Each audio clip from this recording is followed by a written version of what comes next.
So we have this tiny little newborn baby that came out early that looks so fragile. And they said, well, we have to give him surgery and we have to do it soon. We can't wait. They said, he has esophageal atresia. I knew what an esophagus was. I don't know what an atresia was. I'm not a medical person at all. And it was just like information overload. So less than 48 hours of being born, he was being prepped for surgery. They told us that his liver had started bleeding in the surgery and he may not make it through.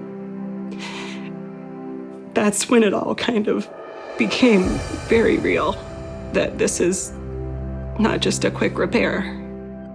We learned that during the surgery, he had a hemorrhage in his brain. And anytime someone would come in the room, I thought it was somebody coming to tell me that he had passed away. Doctors said he needs to heal from his surgeries. He needs multiple more surgeries. And oh yeah, he may have cerebral palsy. He may never walk. He may never eat. Major, major risks as an outcome of the hemorrhage in his brain. He made it through, and that first year was really hard. It changes your perspective on everything, and it makes you see the world different.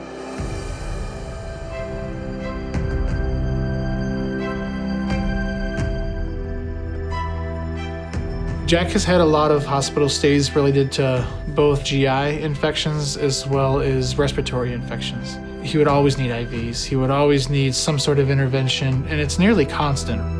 He was in the hospital for pneumonia, and he was having his IV flushed, and he kept saying that it hurt, but there was no obvious signs of anything wrong. And I remember 2 different nurses and a charge nurse all came in and checked it.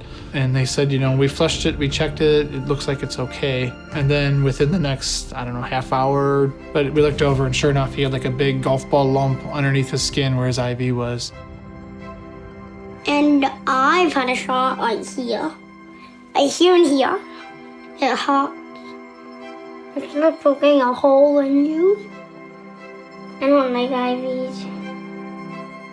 The doctors and the nurses and the medical team kind of had a quick discussion of, does he need to be redosed? Because of his history, he'll go from needing minimal support to being full-on sedated in the ICU for days. So, you know, every dose for him is very important. After Jack's infiltration, I was always on edge. I was always watching the IV. I was always touching around it to see if it was hard or if it was red or if he was uncomfortable. But after he had the ivWatch the first time, you could sit back and not worry about that. There's so many things that parents worry about when they're in the room with their child, and to not have to worry about one last thing is great.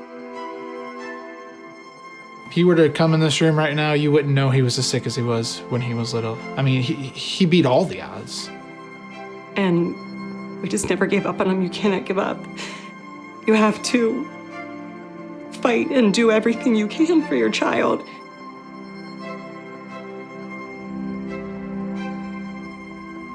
It becomes so overwhelming sometimes you just want to give up. But then you look at Jack and you think he never gave up.